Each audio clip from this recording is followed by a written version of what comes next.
성경이 생각나요. 출애굽할 때 애굽에서 탁 튀어나왔을 때 하나님이 어떻게 이끄셨죠? 낮에는 구름 기둥, 밤에는 불 기둥으로 인도하셨어요. 빛으로 인도하셨다는 거예요. 그러니까 기둥이 떠나가면 가는 거고 멈추면 맨날이고 거기에 머무는 거예요. 머무는 거예요. 그게 바로 빛을 따라가는 삶이거든요. 제가 처음 언제가 얘기했지만 운전한 날을 기억해요. 제가 처음 운전한 날. 처음 면허증 갖고 있는데 차가 없잖아요. 돈이 없으니까.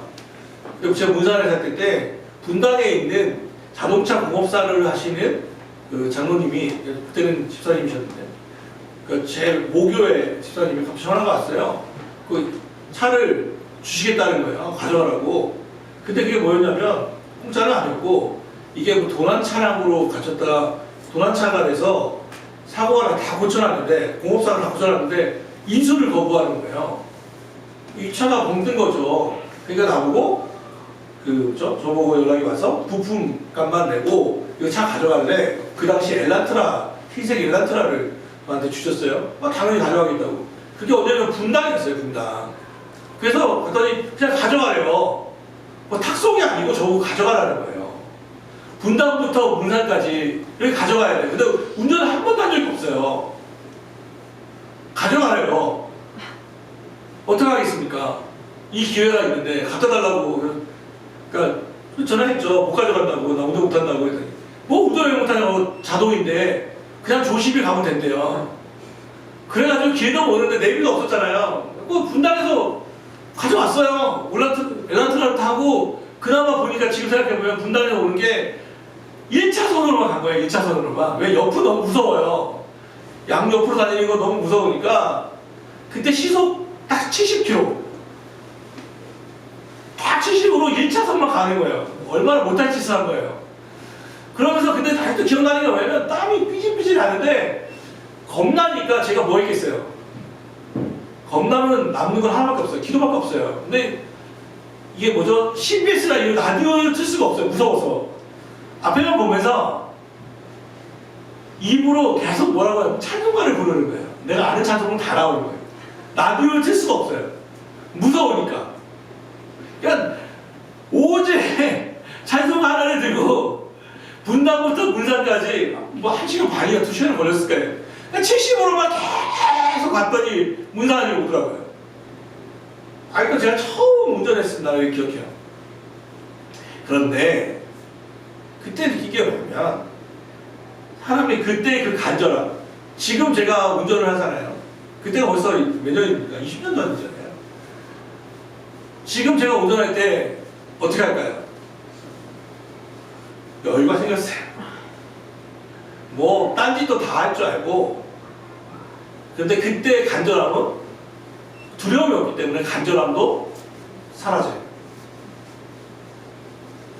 요즘은 가끔 그런 생각을 합니다. 그때 그 집사님께 여쭤봤을 때 그분이 했었던 말씀이 있어요.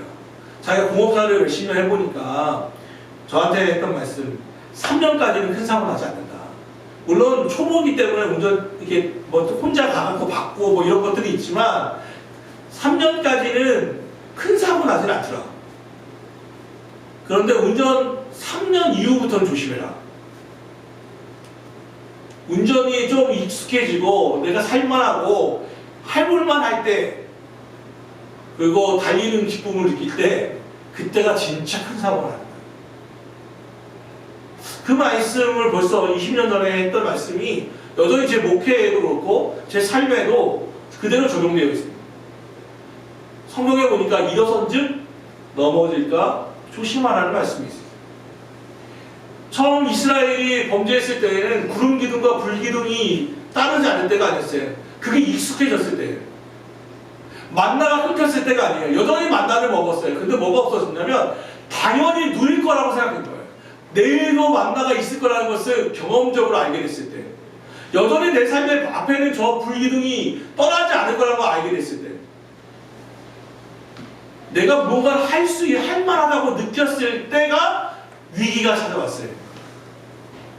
그들의 영적인 무지가 어둠이 찾아왔을 때는 고난이 찾아왔을 때가 아니라 평안이 찾아왔을 때예요. 그래서 어찌 보면 이 코로나라고 하는 것이 바로 우리에게 큰 깨달음을 보여주죠. 당연하게 주어지는 것은 없다는 것을 알게 되죠. 그냥 당연하게 누릴 줄 알았는데 이게 당연한 게 아니었다는 거예요. 어떤 모임이 이게 진짜 내 가치가 있는가, 내가 내 시간과 물질을 드릴 만한가를 우리에게 다시 한번 생각하게 한다는 거예요. 우울증의 많은 원인 중 하나는 바로 비타민 D가 없어서 그렇대요. 비타민 D. 근데 비타민 D를 섭취하는 방법 아세요? 비타민 D는 햇빛에 있대요. 그러니까 뭘 먹는 게 아니라 우울증을 이기는 중요한 방법 중 하나가 뭐냐면 밖에 나가서 햇빛을 쬐는 거래요. 그러면 우울증이 왜 특별한 게 아닌데도 영양제가 빛에 있다는 거예요. 빛에. 그리고 그것은 우리 육체를 건강하게 하고 우리의 마음의 어둠을 몰아낸다는 거예요. 실제적으로. 연구 결과가잖아요. 그런데 많은 사람들이 비타민 D를 받지 않아요. 왜요? 실내에 우리가 할 일은 다 실내에 있거든요. 컴퓨터를 가지고 하거든요. 업무가 너무 많아서 밖으로 나갈 시간도 없대요. 햇빛 쬐일 수가 없대요. 하나님은 여전히 세상의 빛은 우리를 비춰주고 있는데 받아들이는 우리가 빛을 자꾸 멀리 한다는 거예요. 그리고 우울증에 빠지고 마음과 건강에 우리 스스로에게 부담을 주고 있다는 거예요. 병들게 한다는 거예요. 오늘 주님이 말씀하시는 나는 세상의 빛이다라고 했을 때 12절에 그렇게 말씀하셨는데 어떤 상황에서 말씀하셨는지를 알아볼 필요가 있죠. 오늘 이 12절 앞에는 11절이 있겠죠. 이 8장에는 무슨 사건이 벌어지냐면 잘 아시는 사건이에요. 죄범한 여인. 예수님이 밤에 감람산에서 기도하시고 내려오셨는데 성전에 올라오셨는데 사람들이 바리새인과 서기관들이 한 여인을 끌고 옵니다. 그 여인이 누굽니까? 현장에서 가늠하다 걸린 여인입니다. 음행한 여인입니다. 현장에서 걸렸다는 것을 주목할 필요가 있어요. 그러면 그 여인의 옷차림이 어땠을 거냐는 거예요. 현장에서 걸렸으니까 무슨 옷을 입을 시간이나 주었겠습니까? 머리끄덩이 잡혀서 잘 잡혔다. 이 여인을 징벌하는 게 목적이 아니고 예수님을 곤란하게 하는 게 목적이니까 이 여인을 그 현장에서 맨발로 끌려왔을 거란 말이에요. 그러면 겨우 이불 하나 또는 소울 하나 걸치고 그 필요한 몸을, 그 적나라한 알몸을 감추고 왔을 거란 말이에요. 거기서 땅 하고 그 여인을 바닥에다 덮쳤을 때 옷은 흐트러지고 어느 누구도 그 여인에게 관심이 없어요. 그 여인을 바라보는 긍휼의 눈빛이 아니에요. 다들 분노와 증오 그리고 호기심에 찬 눈빛으로 그 여인을 쳐다보고 있었을 거예요. 그러고 나서 그 여인을 잡아왔던 사람들이 얘기해요. 예수님께 이 모세 율법에는 돌로 쳐 죽이라고 했는데 죽이겠다는 거예요. 살기 든든한 눈빛이죠. 모세 율법에는 죽이라고 했는데 선생이요, 이 사람을 어떻게 하면 좋겠습니까? 여인은 사람이 아니라 도구이며 범죄자예요. 어느 누구도 이 여인에게 긍휼의 눈빛을 비춰주진 않아요. 어느 누구도 이 여인에게 은혜의 손길을 내밀지 않아요. 이 여인은 철저히 도구일 뿐이에요. 그 여인의 심정으로 한번 들어가 보세요. 절망이, 죽음이, 이제 그 여인의 인생은 끝난 거예요. 두려움과 비참함과 부끄러움 가운데 그 여인은 노출 만천하에 드러나 있어요. 그때 예수님께서 땅에 뭐라고 썼는지 모르지만 글을 쓰시다 이렇게 얘기하는 거예요. 누구든지 죄 없는 자가 먼저 이 여인에게 돌을 던져라. 죄 없는 자가 먼저 던져라. 그때 그 여인, 그 사람들이, 그 살기 든든했던 사람들에게 깨달음이 와요. 내가 누구를 정죄할 것인가? 나도 우리도 똑같은 죄인인데 걸리지 않았을 뿐이지. 이 여인은 운이 없어서 현장에서 잡혔을 뿐이고 우리는 걸리지 않았을 뿐이지 누가 그 여인이 먼저 돌을 던지겠나. 그래서 나이 많은 사람부터 떠나가기 시작해요. 모든 사람이 다 사라지고 예수님만 있어요. 그런데 그 여인이 이렇게 물어, 예수님이 주님의 주님이 이 여인에게 얘기하죠. 여자여, 너를 고발하던 그들이 어디 있느냐? 너를 정죄한 자가 없느니라. 그랬더니 여인이 얘기합니다. 주여, 없나이다. 그 다음 예수님의 말씀이 되게 중요해요. 나도 너를 정죄하지 아니하노니.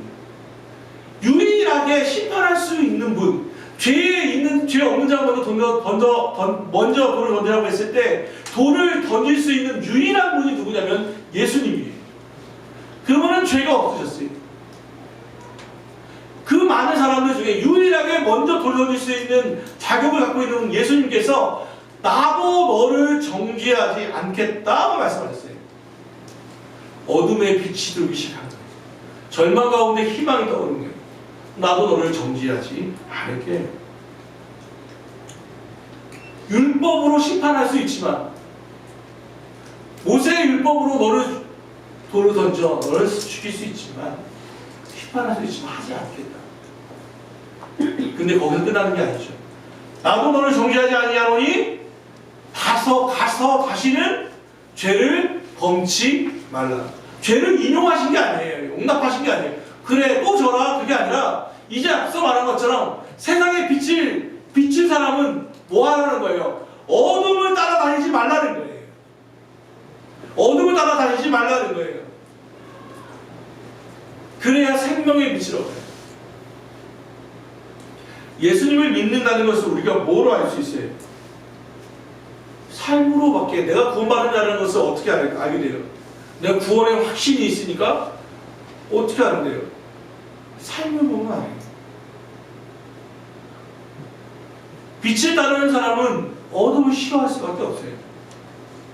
어둠으로부터 벗어나려고 노력할 수밖에 없어요. 여전히 그런데 잘 안 되니까 자꾸 넘어지고 쓰러지고 어떻게든 빛으로 다가가고 싶은데 우리는 본능적으로 어둠의 자식들이에요. 그러니까 어둠이 계속해서 비추어지거든요. 그렇지만 그 가운데 절망하고 넘어지고 쓰러지지만 포기하지는 않고 계속해서 빛을 향해 기어가는 거예요. 그런 몸부림이 우리를 하나님의 자녀라고 하는 것을 증거하는 거죠. 어느 누가 완전할 수 있겠습니까? 그렇지만 포기해서는 안 됩니다. 부끄러워할 줄 아는 거죠. 주님은 내가 세상의 빛이야. 그러니 나를 따르는 자는 어둠을 따르지 않을 거야. 그렇게 말씀하세요. 세상 생명의 빛을 얻는 거예요. 세상의 빛은 생명의 빛이에요. 오늘은 찬송가 428장을 불렀죠. 이 찬송가를 누가 지었냐면 엘리자 에드먼즈 히윗이라고 하는 여자분이에요. 이분이 지은 이걸 적은 계기가 뭐냐면 나이가 37살 때 이분이 척추를 다쳐요. 그러니까 여성의 37살이라고 하면 어떻게 보면 가장 왕성한 20대의 그건 아니지만 뭐랄까요? 조금 더 무르익은 좀 뭔가 좀 열매를 맺는 어떻게 보면 절정기가 30대거든요. 그때 37살에 이 여인이 엘리자가 척추를 다쳐서 겨울에 반신불수가 돼요. 그래서 병원에 병상에 눕게 돼요. 수개월 동안 꼼짝도 하지 않고 소변조차도 누군가 받아줘야 하는 희망도 없는 절망의 상태에서 병상에 그대로 누워있는 거예요. 그런데 어느 날 시간이 흘러서 봄이 되니까 여전히 태양은 쬐고 있고 만물이 소생하더라는 거예요. 다 끝난 것 같은 나무에서 싹이 트고 바닥에서 파릇파릇하게 올라오는 것들이 있더라는 거예요. 봄이 되더라고요. 봄이. 그걸 보면서 그 여인이 큰 위로를 받습니다. 자기에게 소망이 생기다는 걸 알게 되는 거예요. 그래서 그 여자가 찬송가 428장 이렇게 얘기해요. 내 영혼의 햇빛이니 주 영광 찬란해. 이 세상 어떤 빛보다 이 빛 더 빛나네. 주의 영광 빛난 그 빛 내게 비춰주시옵소서. 그 밝은 얼굴 배울 때 나의 영혼 기쁘다. 오늘 불렀던 찬송가 428장을 불러요. 거기 보면 우리 3절에 보면 내 영혼의 봄날 되었어 주 함께 하실 때. 여기서 봄날이 그래서 나오는 거예요. 내 영혼의 봄날 되어서 주 함께 하실 때 그 평화가 내게 깃들고 주 은혜 꽃피네. 이 여인은 육체에 대한 기쁨을 얘기하지 않아요. 왜요? 여전히 육체는 어때요? 척추가 나았냐? 아니요. 여전히 그 여인은 환자이며 장애인이에요. 지금까지 살아왔던 37년의 삶하고는 다른 삶을 살게 돼요. 얼마나 두렵겠어요. 당연히 누릴 줄 알았던 걷는다는 것, 뛴다는 것, 내 몸을 고쳐서 한다는 것이 그 당연한 건 줄 알았는데 이제는 38년부터는 완전히 가보지 않은 길을 가게 돼 있어요. 얼마나 두렵겠어요. 얼마나 떨리겠어요. 그런데 그 여인은 얘기하는 거예요. 그래서 육체의 봄날을 얘기하지 않아요. 영혼의 봄날을 얘기해요. 영혼의 희락이 있다고 말해요. 우리의 육체가 한정된 것을 그녀에게 알았어요. 그녀의 희망은 이 땅에만 있지 않다는 것을 알게 됐어요. 사랑하는 여러분, 예수를 잘 믿는 사람의 특징이 하나 있는데요. 얼굴이 빛난다는 거예요. 얼굴이 밝다라는 거예요. 한번 옆에 사람을 한번 얼굴이 마스크를 써있지만 보시죠. 예수님을 잘 믿는 것 같습니까? 얼굴이 밝다는 것은 다른 게 아니라 물론 어렵고 힘들지만 그 마음속에는 평강이 있다는 거예요. 어렵고 힘들고 고통스럽지만 그럼에도 불구하고 위로부터 오는 기쁨, 무언가 알 수 없는 평안이 그에게 찾아와서 절망하지 않는 특징을 가지고 있습니다. 그게 그리스도인의 특징입니다. 동굴과 터널을 우리는 많이 이야기하죠. 동굴과 터널의 차이는 뭡니까? 어둡다는 공통점이 있는데 동굴은 끝이 막혔다는 것이고 터널은 그것을 지나갈 수 있다는 거예요. 동굴과 터널의 차이점은 어디에 있냐면 끝에 갔을 때 나오더라고요. 막혀있으면 동굴인 거고 저 멀지만 빛이 보이면 그것은 동굴이 아니라 터널이에요. 빛의 유무가 동굴이냐 터널이냐를 바꿔줍니다. 터널은 여전히 우리의 희망을 이야기합니다. 우리 인생 가운데 어둠이 찾아옵니다. 절망이 찾아오죠. 엘리자라는 여인에게 그랬던 것처럼 또는 간음의 현장에서 잡히는 여인처럼 정말 앞이 캄캄한 어둠이 찾아올 때가 있습니다. 여러분 기억하십시오. 빛이신 예수님을 기억하실 수 있기를 바랍니다. 여전히 주님은 빛이십니다. 그분은 세상의 빛입니다. 마치 가늠한 여인에게도 정죄와 긍휼을, 정죄의 판단이 아니라 단죄의 망치를 던지신 게 아니라 긍휼의 손을 내미셨던 것처럼 우리에게 죄가 없어서가 아니라 우리를 사랑하시기에 긍휼의 손길을 우리에게 내미시는 빛의 사자이십니다. 그런 마음으로 우리는 오늘 희망의 빛을 비췄습니다. 빛에 거하는 삶이 되어 있기를 바랍니다. 그리고 다른 이에게 우리의 빛이 비출 수 있기를 바랍니다. 우리 교회의 본래 이름은 가까운 교회이고 그 전에 우리 원래 가로가 생략되어 있어요. 우리 교회 이름은 하늘빛 가까운 교회였어요. 하늘빛 가까운 교회인데 너무 길고 어렵다고 해서 그게 생략되어 있어요. 거기에 교회의 사명이 처음 썼던 주보에 보면 우리 교회에 이렇게 써놨어요. 우리는 빛입니다. 그런데 우리는 발광체가 아닙니다. 스스로 빛을 밝힐 수 있는 발광체가 아니라 우리는 반사체입니다. 빛이신 주님으로부터 빛을 받아서 다른 이에게 빛을 비추어주는 반사체입니다. 라고 우리의 존재를 명시해 놓았습니다. 우리 교회 홈페이지에도 그래서 우리 교회에 이 내용이 적혀져 있습니다. 우리는 스스로 빛을 밝힐 수 없는 사람들입니다. 하늘로부터 빛을 받아야만 다른 이에게 빛을 비춰줄 수 있습니다. 빛을 받는 통로가 그래서 예배이며 기도이며 말씀을 보는 것이며 찬양하는 것입니다. 라고 우리 교회의 사명을 적어놓은 적이 있습니다. 이 대림절 첫째 주일 빛이 될 수 있기를 바랍니다. 다른 이에게 소망이 되어주시기를 바랍니다. 기도합시다. 사랑하는 하나님, 오늘 주의 말씀을 기억합니다. 세상의 빛이신 주님을 찬양합니다. 그리고 어둠 가운데 울며 슬퍼하던 우리를